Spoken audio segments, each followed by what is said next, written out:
guys, got another quick battle for you here today. Today's match was a part of Tuperius's Fang It Up tournament, which, if any of you who aren't familiar with it, it's basically a tournament named after Fang Overlord from Pojo. It's for Tuperius's 200 subscriber special. Congrats on that, dude. And it's basically, the rules are you can only use Pokemon that are showing their teeth in their sprites or their fangs. So yeah, it's quite a cool random rule. He's got a list of them on his channel or on the video or whatever. And yeah, this is my round one match against levi15791 from Pojo and Freaky Fish Guy 1. It's the same person from YouTube. He's actually a good friend of mine. I know him through playing Yu-Gi-Oh! I met him at Yu-Gi-Oh! Regionals. He only lives about 50 miles away from me, so you know, it's nobody from America or anything. I guess the periods just put us together because we're both in the same time zone, both from the UK, so it was really easy to have our match. Yeah, so about the match. I just went with a totally fun team. I did use PokeSap for it, but it just made it easier to build. And yeah, I thought I didn't really know when I was going to get knocked out, and I really wanted to take advantage of how fun this tournament should be. So I just go with a totally fun UU team, or UU and below. I think I've got a couple of NUs. But yeah, anyways, you'll find all that out in a sec. Good game to you, Levi, and enjoy the match, guys. Hey guys, so here's the match against Levi in the Fang It Up tournament. As you can see, my Fang It Up first round team is all UU and less, UU and below, sorry. I just wanted to keep it really fun, and I didn't know when I was going to get knocked out of the tournament, so I thought I'll just go with the funnest team possible first round, which is what it's all about. So he leads with Aerodactyl, and I lead with the Butterfree, Hay Fever, just randomly nicknamed. He goes for the Stealth Rock there, a bit of a mistake on his part, but he didn't really know what Taunt did on his Aerodactyl. He's still new to the game and stuff, and he didn't really realise what Butterfree leads can do.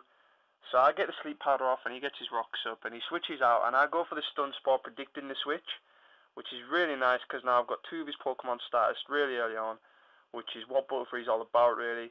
And then he switches out again, and I predict that, and go for the U-turn, which was really good, because now the momentum stays in my favour. And it lets me bring in Blastoise, my Leonardo. I get hurt by rocks, and then I think I go for the Protect straight away there. Yeah, I think this Blastoise is a Toxic Protector, kind of stalling one, with Rapid Spin as well. So I've seen what he was going for, and I thought he was Choice Scarfed, so I just wanted to see what he'd lock himself into, and I know one Hidden Power Grass isn't going to kill me, so I go for the Surf to get a lot of damage off on it. And this thing's actually Life Orbed, the Heatran, and I didn't notice, so it's really sucked to me later because I made a prediction based on that and it didn't work. So yeah, I Protect again just to get a tiny bit of lefties back before switching out. Yeah, so I bring in my Ack Attack, which is my special Wall Venusaur, and I know he's going to take a Hidden Power Grass extremely well. And then here I was hoping I could just set up the Leech Seed on the switch and then begin to annoy that way. But no, because I never noticed twice that he was Life Orbed, I just assumed it was a Tran and it was Scarfed. So he goes for the Fire Blast, and no matter how especially bulky I am, with a Life Orb and stab and stuff, he's going to kill me. So now I can go into Nidoking, which is my Nidoking. And this is actually my Scarf Nidoking, but he doesn't find that out for a while. And this thing turns out to save my ass in this match. I mean, yeah, a bit of a spoiler there, but yeah, he really comes through for me here. So I T-bolted in case he switched, but it still kills the Tran, which is good. It brings in T-Tar, and I switch in my Wild Hog, which is my Gramble, my Choice Banded Gramble. Just a pretty standard Gramble, really. But unfortunately he goes for the Ice Beam, and that does more than half, because Gramble can't really take shit good.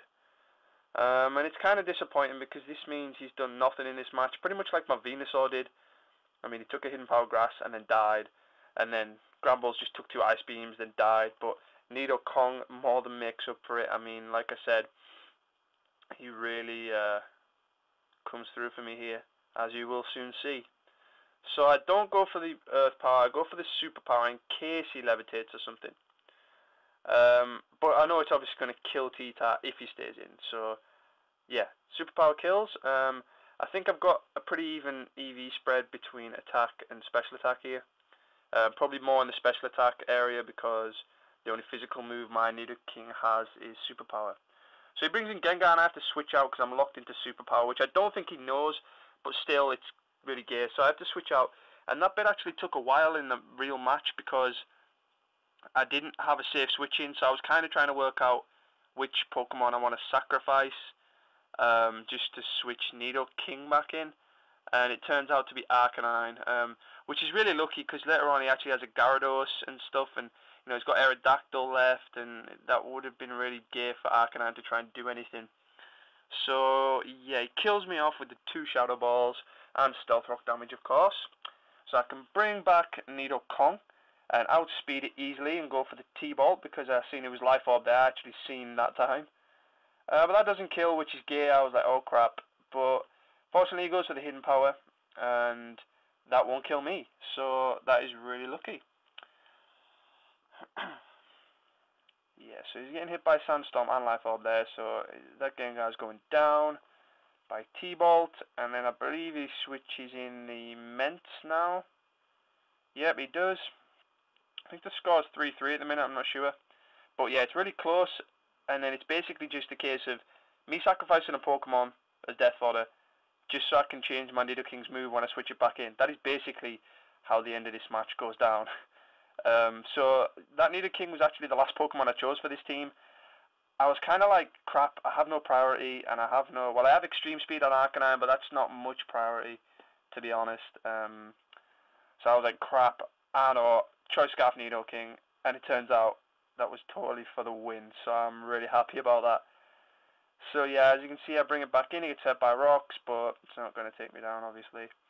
And I can Ice Beam him for the kill. I was actually really crapping myself here. I was like, because every one of these moves that my Nidoking used had to KO his Pokemon in one go. So I was like, oh, please, please, please, please, please. But there was no chance it wasn't going to. I mean, the effort spread is pretty good. Anyways, I go into Hay Fever again for Death Fodder because the rocks are up and my Blastoise didn't get the Rapid Spin off to save it from the rocks so that he could survive with a Sash, Focus Sash. So his Gyarados is going to kill me with the Ice Fang. I guess he figured out that Nidoking's weakness because he was saying in MSN that he didn't really know its typing. And I was like, it's Poison Ground, I'll let you work it out. And I guess he did. So I outspeed it and go for the T-Bolt. And right now, I think Nidoking is my last Pokemon. Yeah, and that Gyarados goes down, and now it's Nidoking versus Aerodactyl. Now this is like, this could be the worst end to the match ever because his Aerodactyl could wake up.